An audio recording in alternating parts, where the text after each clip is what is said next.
Hello, beautiful being out there in the internet. How are things going with your Artist Way journey?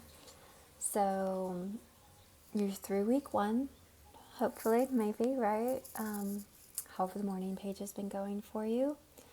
Did you do your artist state? What things are you noticing shifting? Notice what you're noticing. Where is this journey taking you? And some of y'all might notice things right away, like things come up and you're like, "Ooh, yes, I can directly tie this to what's happening in the Artist Way." And if you're like me, sometimes I don't really recognize things necessarily in the moment, and it takes me a little bit more to get a little further down the road, and then I'm looking back and I'm like, "Oh, yeah, that's how that went." So anyway, just offering you a moment to pause, reflect, take stock of how this experience has been for you thus far, and inviting you to take a moment right now to notice or to identify one thing that you love about the Artist Way journey, one thing that you don't love, perhaps something that you're ready to let go of, and what are you excited to try next? So, sounding again like this is surprising to me that in our live study groups that the morning pages have been easier for people than the artist states. So, would love to hear about. Tell me what you're doing on your artist states. I got a bunch of books from the library and just like sorted through them, and I've been drawing on Procreate. Someone else was doing some cooking.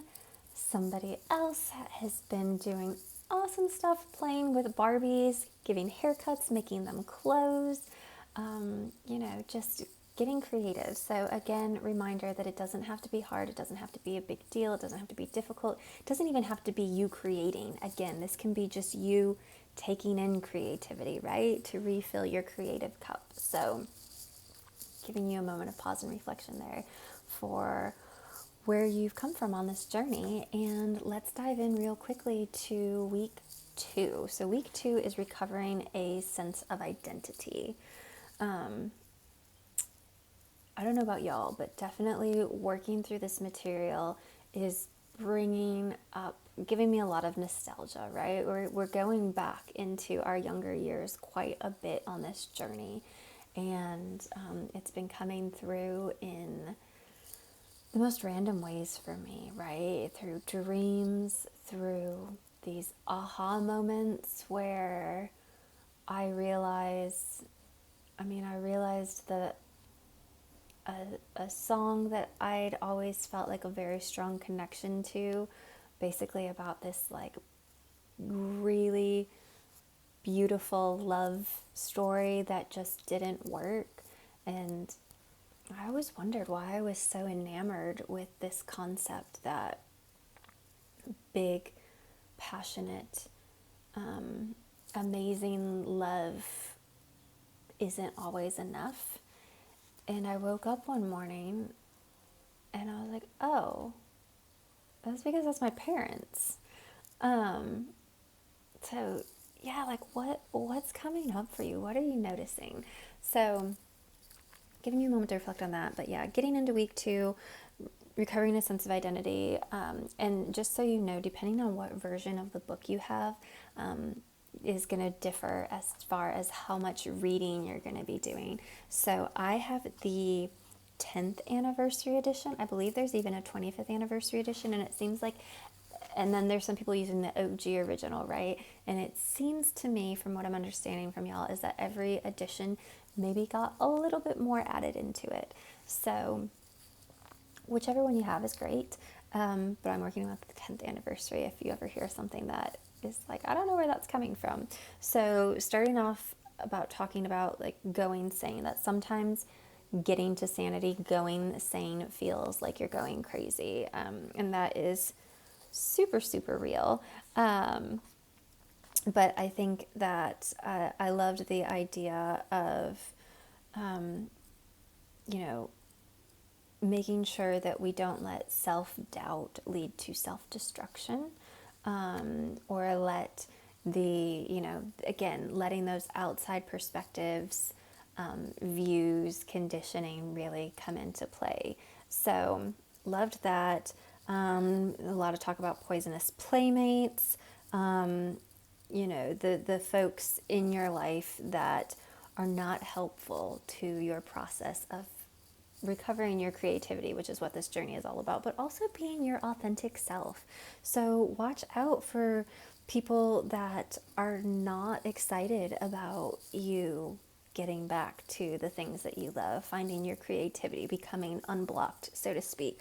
Look out for the people that are trying to guilt you into something, or those that are just not genuinely there to support you. So I loved this thought of, we want to set aside time for our creative work, but we often feel like we should do something else instead. And so really we have to nurture ourselves. We have to carve out that set time. Like, put it in your calendar, block off whatever amount of time you're able. Like, it's okay if it's only 5 minutes. It's awesome if it's an hour. Like, it doesn't matter. Just make sure you're taking that time. I think that's really, really important. And be humble, be brave, be courageous enough to ask for help when you need it. You deserve the time, so take it. If it's hard and you've got other things going on, or you've got responsibilities, or you've got kids, like, it's okay to ask for help and say, look, I really need just this little bit of time. What else? They're talking about the crazy makers in this 10th anniversary edition, right? And that, like, can we all identify the crazy makers in our lives? I definitely read through this, and it was most of the leaders in the toxic work environments that I have been a part of are crazy makers, for sure. Definitely resonated with that concept a lot. But, like, it's okay to separate yourselves from them, right? It's okay to take a step back. It's okay to protect your own energy from the people that expect special treatment, from the people that discount your reality, from the people that spend your time and money, that break deals, destroy schedules, the ones that, can't ever take the blame and they blame other people, the ones that make drama, the ones that hate everyone else's schedule except their own, right? Like, everything's supposed to revolve around them. The people that don't understand that they are creating chaos. So recognizing it, and then being, again, brave enough to take a step back and be like, ooh, I need some distance there. And you might even notice, like, the crazy maker is an archetype. And just like any archetype, like, there's a very big spectrum there. And so there's pieces of that within ourselves, right? Like, every once in a while we have our own inner crazy maker that pops up. So again, it's just this sense of awareness, just being aware that this is a thing that happens. This is a tendency, or this is a person. It might be in you, it might be in somebody else, but recognizing that, so that when we see it, we can take it for what it is and not get sucked into the crazy, so that we can move beyond that. What other things were in here that I thought were really great? I loved the concept of surrender your need to control the result. I think that's super important. I will be yelling that all day, every day from the rooftops. We live in a world where, everybody wants to know how this turned out. Everybody wants a review, right? How many of us have, like, scoured the internet looking for reviews on this thing before we decide to buy it, because we want to know if it's going to work for us or not? Like, no, if you feel called to do something, just do it. If you feel called to try something, just try it. Like, you don't have to know what the result is, because even if you do see what somebody else's result is, that's not going to be yours. So that was a concept that hit real hard with me. Another one, when the author is talking about attention, and this whole little speech, this whole little vignette about her grandmother was super powerful to me, talking about that survival lives in sanity, and sanity lies in paying attention. My grandmother knew what a painful life had taught her. Success or failure, The truth of a life really had little to do with its quality. The quality of life is in proportion always to the capacity for delight. And the capacity for delight is the gift of paying attention. I had to read that twice because I was just like, yes, she's talking about her grandmother was, married to a man who, by all accounts from the outside world, like everyone was like, why are you still with him, right? He lost all their money. He was moving the room. He just wasn't, ideal for a lot of folks. But her grandmother stayed, and her grandmother found joy in the simple things, like noticing when the flowers bloomed or what birds were outside her window singing in the trees. Like, it's the little things really in life that can be so grounding, can be so rewarding, that can really keep us connected to ourselves. And that was another thing, that attention is connection, because when we are giving our attention to something, we are forming an energetic connection with it. And human beings are hardwired for connection. That's what we need to survive. So I remember hearing about how a newborn baby basically comes out of the womb, most cases, right? Like stopped for like a week, right? Like doesn't really need food or anything, but it does need touch. It needs physical contact.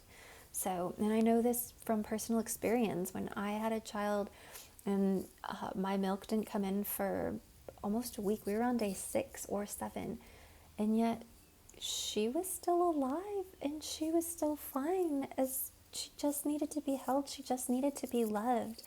That's so much more important. So attention, huge.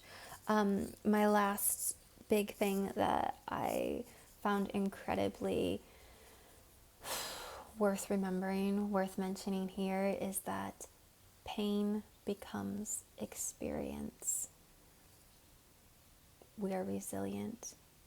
We are capable of enduring and persevering through so much.